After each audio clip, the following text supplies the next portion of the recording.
哦，像苹果，你可能形状就会像的，它的特征要像苹果，你不要画的像梨子，不然就会差很多哦。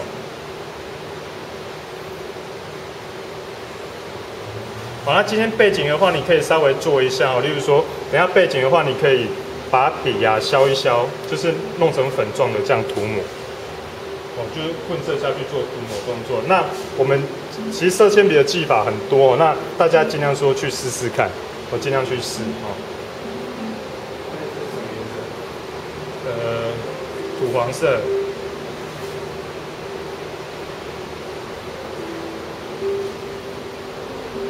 你看，我们刚开始其实打稿都会是用直的线条去做，然后最后再把它做成圆形的。哦，这样速度会比较快一点，你在抓形状会比较快。好，那你到最后再把它画圆起来就会快多了。好，那刚才讲那个这个剖面的地方哦，你可以先把它做出来。我告诉自己说，哦，这边是属于暗面的地方。哦，那这苹果也是一样哦。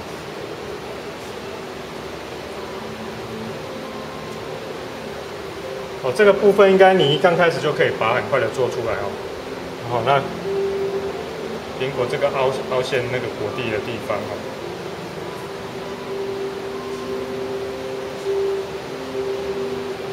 哦，记得哦，我们讲过影子要一起做哦。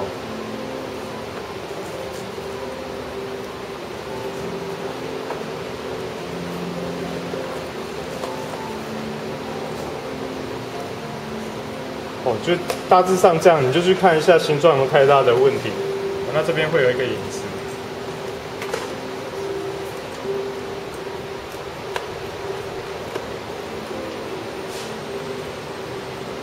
哦，那这把它再修圆就好了。我这样构图上面就会快很多。我就用直线条去构成，先把大形状，其实就很像雕塑。你看著名那个雕塑不是都很大片嘛？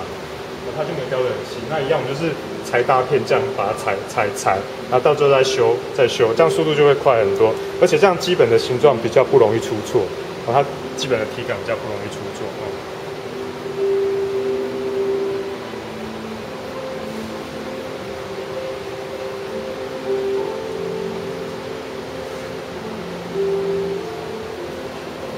哦，那我们讲说笔触上面哦，你今天可以练习像这样圆的笔触嘛。例如像这样轻轻圆的笔触。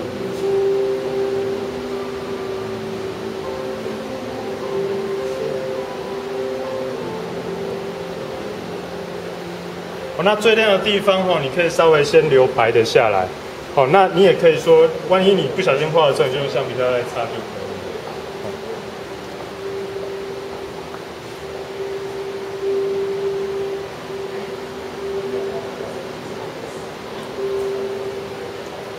哦，你笔触不同的话，它整个气氛上也会随之不同哦。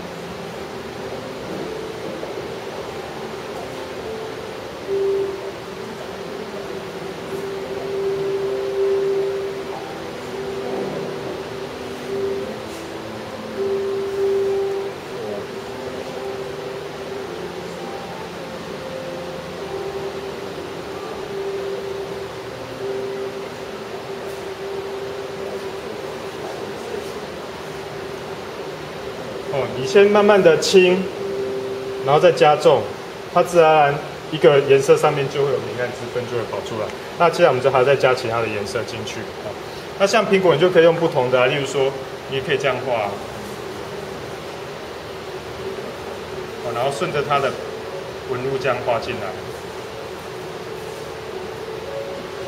哦，今天大家就可以试着不同的笔触去试试看不同的方式来做。哦，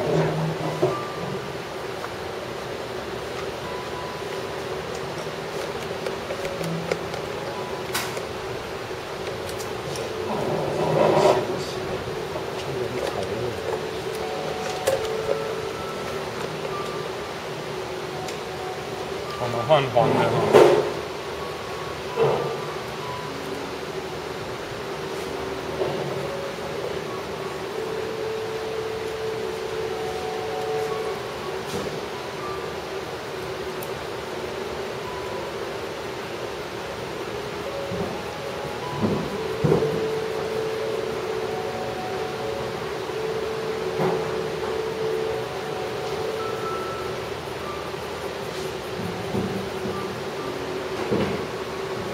好，今天大家可以试试看不同方向的感觉哦。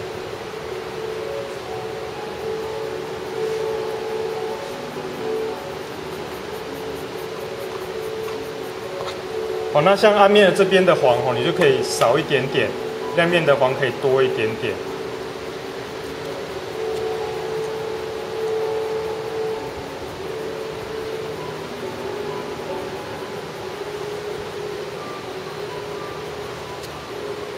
哦，那鸡蛋的地方哦，我们也带一些少许的黄进去哦。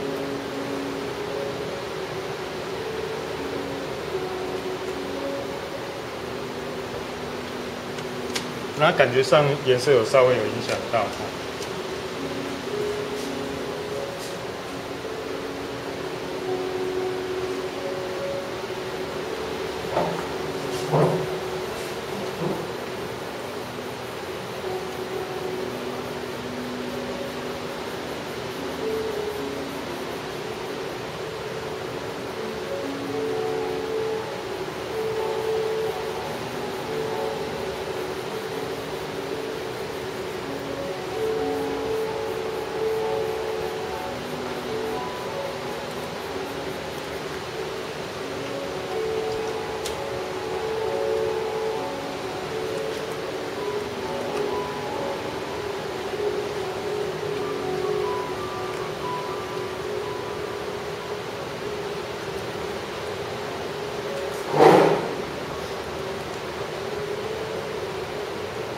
那现在光线如果从这边照射过来，那它这边是凹下去的地方，对不对？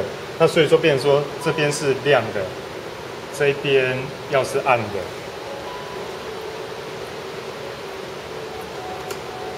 那你这苹果这边才会有凹下去的感觉哦。